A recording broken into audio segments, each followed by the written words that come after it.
So, good morning, everyone. I haven't recorded much lately on the MindPunch server. So here I am. Here's my swamp shop, which I finally built, and I'll just give you a little tour. Things are pretty much finished here. I guess we'll start over here. This is the big entrance.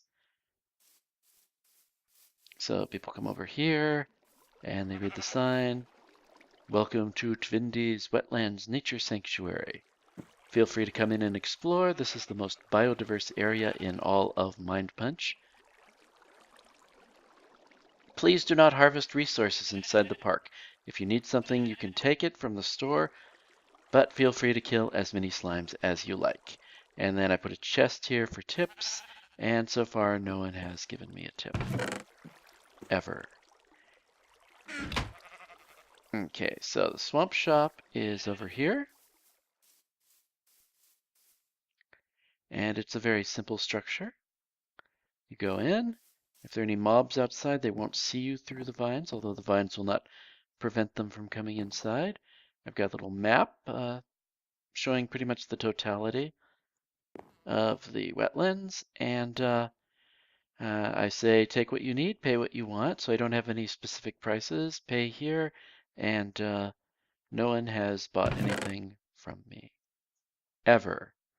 But as far as I can tell, no one has taken anything. And then over here, I have the various chests with things that you can find in the swamp that people might be looking for. I've got wool over there, and over here I've got cobble just because I had a lot of cobble, so I figured I'd fill a chest with it. Well, now this is interesting. It was a full chest of cobble, and now it's not full anymore. So someone has taken cobble. I don't have set prices, but it'd be nice if they had paid me something. Okay, now since I started building this, let me go outside and show you what has happened. Spawn Town, first of all, has grown. You can see a building over there on the horizon, but and that's fine. I expected it to expand, and it's nice to have people building a little closer to the swamp. However, this eyesore up here is just ridiculous. The person who built this, he never asked me if he could build nearby. He just built like basically right on top, so it takes away a lot of the natural beauty. Plus, since I'd stopped logging inside the swamp area, I was taking trees from here, but now I can't really, and I have continued taking them, but not as much as before because his house is on top of them. And I don't know. It's just I mean, it's kind of, I wanted to have a wetlands preserve, and this is kind of realistic. You try to preserve nature, and then people like the way it looks, and then they build on top of it. So actually, I kind of like the drama of this occurring. Um, I think basically, though, he just built this and did a little bit of mining underneath underground, and then he hasn't been on very much since. So maybe he's given up, and eventually we can get this removed. I don't know. Anyway, let's let's take a tour of the wetlands. So we go through the gate, and we have to keep it closed. I've completely fenced the whole thing off because it's filled with sheep, and I've tried to have them in the colors and proportions of colors that occur naturally. I think most of this you've seen before already, although I don't remember if this mushroom was here originally. I've got some vines growing off of it. As I said, originally there were no red mushrooms at all when I came here. They'd been completely harvested, so I thought it'd be nice to put in a full-sized red mushroom. And there's this waterfall here. I also, let me show you over here. Oh, I fill creeper holes, make them look natural. And I have another mushroom here. On this island here, this doesn't really have much to do with the wetlands or a swamp biome, but I set up a brown mushroom there, and it's very useful. Whenever I come here by boat, that's always the first thing I see, that mushroom island, so I know I'm home. It's very nice. Down here, well, let me just go down here and show you. I set up a door because apparently you could just plant a door and have air. and a jack-o'-lantern, but Daraman decided to do a favor. Oh, someone's closed the door again. Door needs to be open. Air Palace. Underwater air and light. Daraman. And I put a crafting table in here as well. So it's turned into a structure and a furnace. I didn't remember seeing that. Maybe that's new. But so anyway, if you just put a door on the bottom, it creates an air pocket, and you can just swim into it, and you get air automatically. So I always try to leave this open in case I urgently need air. I can just get in right away. And over here, yeah, there's a sheep. Ever since that sheep prank on how do you pronounce it? Jebelg? I guess it's well. Anyway, here's a waterfall. Once again, I don't remember if I've shown this to you. So I was saying about his name. Since he said his family's originally from New Orleans, it's probably French. So Jebelg means I play Minecraft in French. So Belg would be from the verb belger. Je belg. I play Minecraft. Tu belg. He plays Minecraft. Il, elle, belg. He or she plays Minecraft. Nous belgons. We play Minecraft. Vous belgez. You play Minecraft. And il belge, meaning they play Minecraft. When you have to put a U after the G to make it go G, otherwise it goes je. Okay, so anyway, enough French, enough babble in French. Here is, I put in a nice little pumpkin patch, tried to make it look as natural as possible. Mushrooms are spreading. Here's another filled in creeper hole. As you can see, I've got everything fenced in. A lot of sugarcane growing, just to give a sense of a lot of natural beauty and abundance and biodiversity. And then over here is Jebelg's. Oh, there's zombie underground. I hope it's underground. Where is it? Where is his house? I told him when I was fencing this in that he could move the fence around so it didn't look like I was fencing him out of our territory. But there is his house, and it has not changed at all since the prank many months ago. He actually hasn't been playing very much, so it might be time to do another prank. And I've already got something in mind for that. And lots of flowers here. Both of us have been planting bone meal to try to make things look a little more natural. And I have been collecting a lot of clay, but I've been pretty much leaving it in the swamp biome here so that just so it has more stuff in it. Now, as I said, I have these sheep.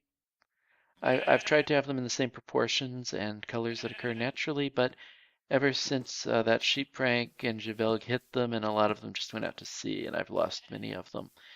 I even had a pink one here because occasionally there is the rare pink sheep that occurs naturally, and I put in an iron golem just to help keep the zombies out. Especially, I'm now in version 1.6.2, so there are a lot of zombies. And I think that's about it. I'm going to continue filling up the shop, and hopefully people will start using it, especially now that Spawn Town is making an approach. Okay, and now let me just show you my base. Okay, here we are. This is my base. Let me just show you, give you a good 360. This is the central part of it. And as you can see, I have tunnels going out in each direction. North, south, east, and west. And each tunnel goes out at least 1,000, although this tunnel right here, going south, actually goes out 5,000 because there's a huge ocean. And when I finally popped out, when I finally found land and popped out, it was another swamp biome. So swamps really like me in this game.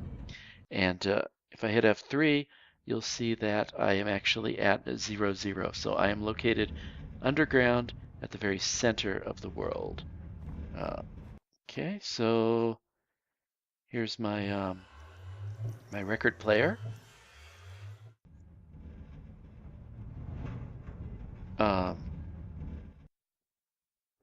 Did someone steal my I had a record in here. It's gone now. I mean, I'm trying to click into it and okay, I know who stole it too. Okay, here's where I keep my ender chest with things. Oh, here's the record. It just popped out somehow. And now I can't pick it up. Okay, so let me put on some music here for you. Okay, crafting bench. Jeje gave me he's another player. He gave me an Eye of Ender, which I used to make an ender chest, and I put all my valuables in here that I do not want people stealing from me. There hasn't been that much stealing, but there's been a little, and this way I can feel secure that my most important things will not be stolen. As you can see, I've got 99 golden apples. Just before the update that made it so you had to use gold ingots rather than what do you call it? The little pieces of gold. I forget what they're called. I got as many apples as I could, and I made nearly 100 of them, and now they're worth a lot more. And okay, so here's my enchanting table, and one problem here is, as you can see, I used snow cover to raise up the central part of my base, and when I put torches around here to so I can do lower level enchantments, it burns off the snow cover. So I'm gonna have to think about that. Here's my nether portal. It takes me straight to the nether hub, and then I just hop in there and I'm in Spawn Town. Here is the bulk of my inventory. Anything that fills more than a chest, I have a little overflow room back there where I put things that don't fit here. And as you can see, I have an abundance of various things. One thing people seem very impressed by is over here that I have so many stacks of obsidian. Apparently it's rare to get that much obsidian. I don't quite understand why. I just pick it up as I go. And yeah, basic stuff. And so I'm at level 10 down here. This raises me up to level 11, and it's a shorter distance to each wall. So this is really the best way to view everything. And I'm still working on the lighting. Once again, I have to be careful on the floor. So there are some dark patches, but if I put torches down, the snow cover will burn away. Now, let me show you something that I'm very proud of here. This is what I call the super stove. Now, for a while, when I had a lot of stuff to cook, I had like 16 stoves going all at once, and I used lava buckets rather than coal because with the lava bucket, you can cook 100 items. But, you know, just keeping track of it, and, you know, a stack is only 64, so I'd have to wait till it got down to 28 to put in the new items. I'd have to constantly watch it. And what I've created here is a stove that can cook 1,000 items, basically between 15 and 16 stacks. You put the stuff you want to cook up here in this top chest, and then it goes down into these two stoves, and on the sides you have 5 lava buckets each.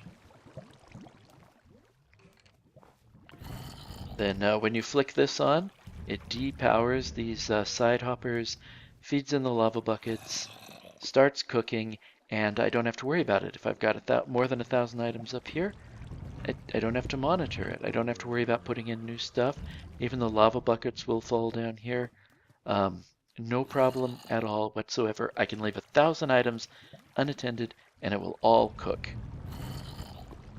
However, I thought, you know, I have to crane my neck way up here just to add items. And so I thought maybe a better way of doing it, so I don't have to hurt my neck, would be put a chest down here, a lot easier to reach. I can fill this one up. And let me show you how it works. So if I've got something to cook, say, I don't know, a stack of iron and maybe some cactus and some pork chops, I just plunk them down in here, thusly. And it starts going down through the hopper. And as you can see, I've got a train, well, a rail car. And when things are detected in this chest, the rail car will come. It will pick them up. As you can see, it's getting the pork chops. But it will get all 3 stacks. And once it has them, it will take off again. I probably shouldn't have put so much in to start with. Anyway, so it'll come up behind this wall, and then it'll go around here.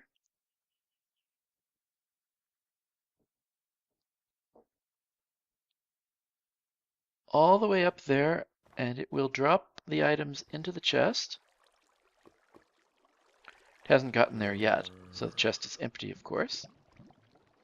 I can't seem to open it. There we go. Okay. So right now we're just waiting on the rail car. Let's see how full it is. Okay, so almost full.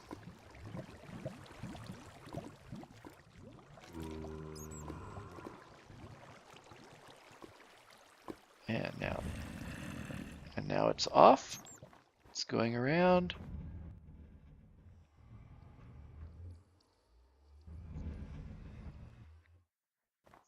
And now it is above this upper chest, and it is loading everything in.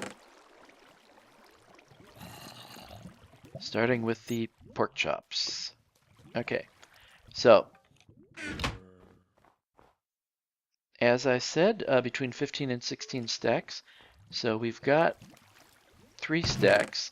So let's get another 13. Okay, so 1, 2, 3, 4, 5, 6, 7, 8, 9, 10, 11,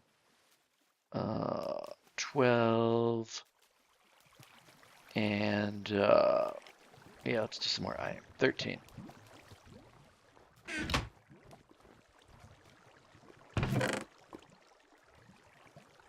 Okay, 3, 4, 5, 6, 7, 8, 10, 11, 12, 13. Move my food back in place here.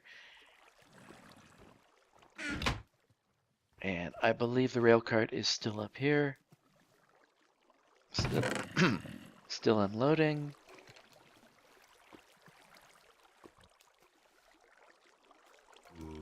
Okay. So,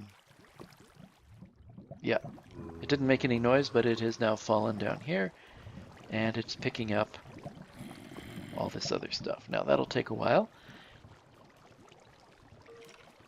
So, when I flip this switch, let me see if I can get a good view. That will feed in the lava buckets.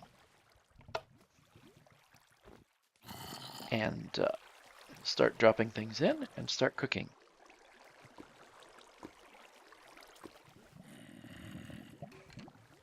Okay, and as you can see, it divides everything evenly.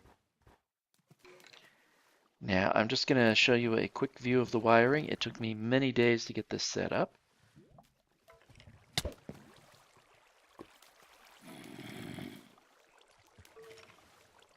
And I don't even completely remember how I set this up, but just to give you an overview, when this detector rail detects that there's something inside the rail cart, inside its chest, it turns off power over here, and it sits there until it empties. And then once it is completely emptied, it restores power over here, and then it continues on. And if you're a redstone fanatic, you can see some of my stuff. Here's my pulse generator. There. And, yeah, I'm not even going to try to describe what I did here because, other than to show you that I used a comparator up there. Because it's hard, even after all that time I spent building it, it's hard for me to reconstruct in my mind what I did. Let me just show you what I've been doing. So my thinking now is I've got tunnels going in all 4 directions, so I can basically dig them out and put things in them. So as I am traveling back and forth, I go everywhere underground now. I've even got a tunnel to the end portal, which I won't bother showing you today. But so I started digging this out and creating farms. Here's my pumpkin farm. Here's my melon farm, and I'm still working on the lighting. This is a slime chunk, so I've had to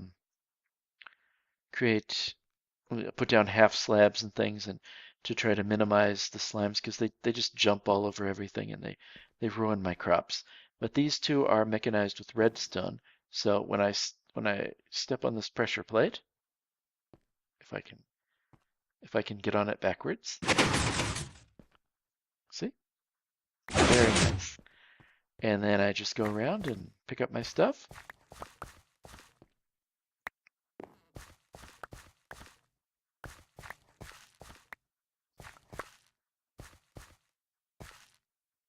And this distribution was shown on the wiki, this way to distribute pumpkins and melons in a farm to use them efficiently. And I find that it works very well for me. And then I've got a chest, and I can just chuck them into the chest. Every chest also contains a hoe in case slimes appear and start jumping up and down all over everything. And then over here, I'll get my melons. This is an infinite spring here. Seems like a nice place for one.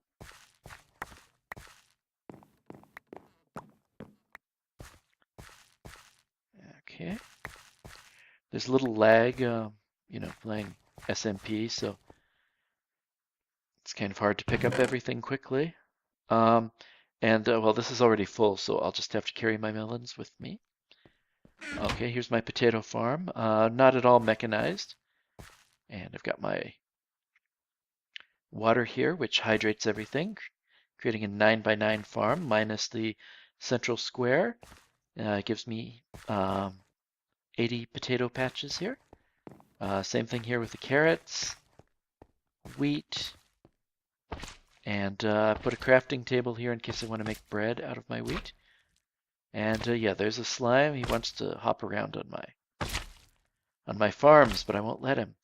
Okay, so here we have our cocoa bean plantation here, and it's narrow enough so the slimes can't get through. Let's see. I'll take care of him with an arrow. There we go. And here they come.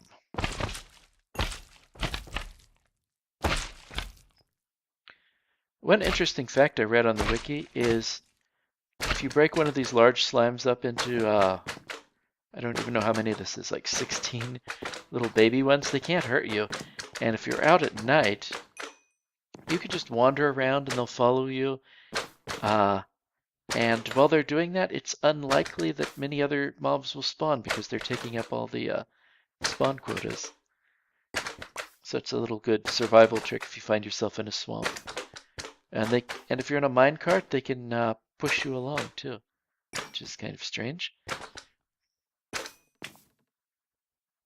Once again, server lag makes it hard to hit them, but the nice thing about the slimes is I have several stacks of slime balls without even having to look for them. Okay, so here's my sugarcane farm. I've got a little chest back here where I keep all my sugarcane, and did a good job with lighting here, I think. Got jack-o'-lanterns under here, and then underneath the water, more jack-o'-lanterns, which gives that nice backlit effect. Okay, And here's what it looks like from this side. I think it looks very nice.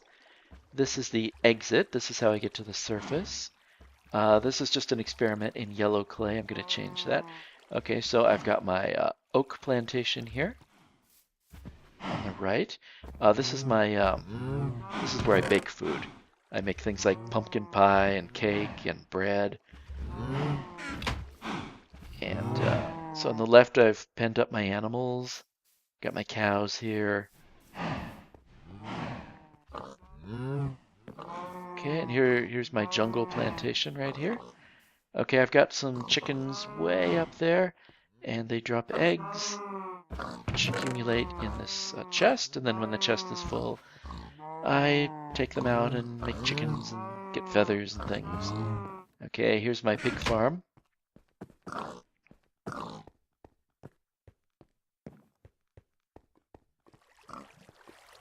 Okay, and here are my sheep. I try to have an even distribution of colors, not always successful. And I have a chest back there where I keep shears, as well as when I have too much stuff and can't carry the wool with me. This is my, what are these, birch? My birch plantation. Okay, this is where I was experimenting with throwing chickens. Didn't quite work. The baby chickens I found will actually run into the water, even though it should be pushing them toward the center. They go as far as they can in it, and then they drown because they don't want to be on solid ground for some reason.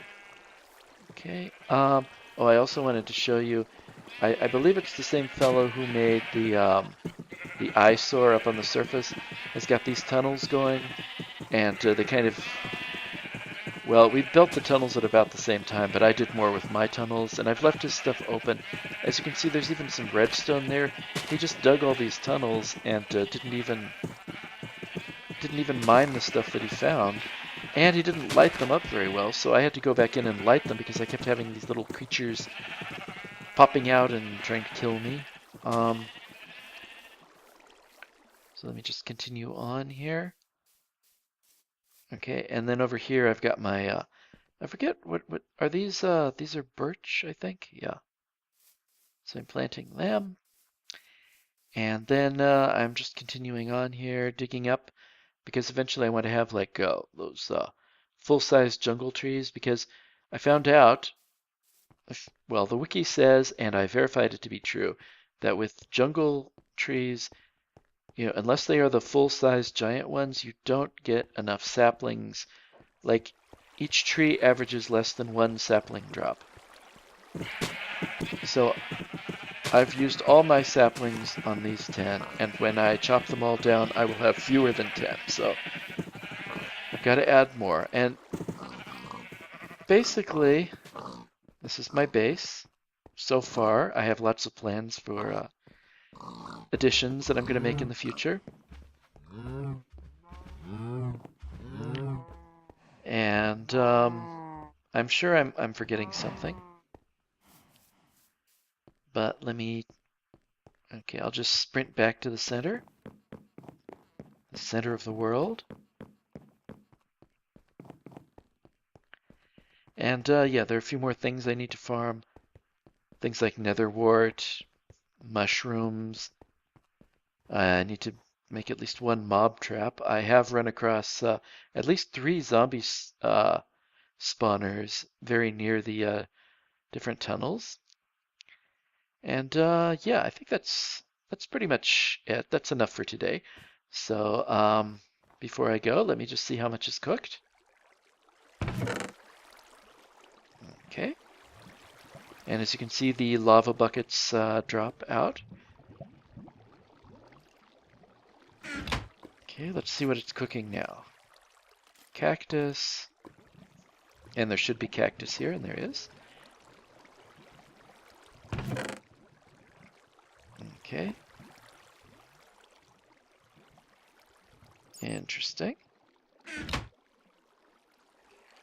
Okay, I'm a little confused. I guess, oh, okay, it's because we have these stacks here.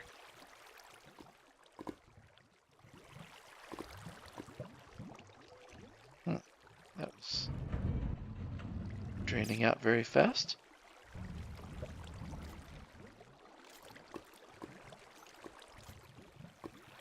Yeah, this thing is so new that I just want to make sure it's still working, and the train is continuing to run. It hasn't gotten stuck anywhere. There it is. Okay.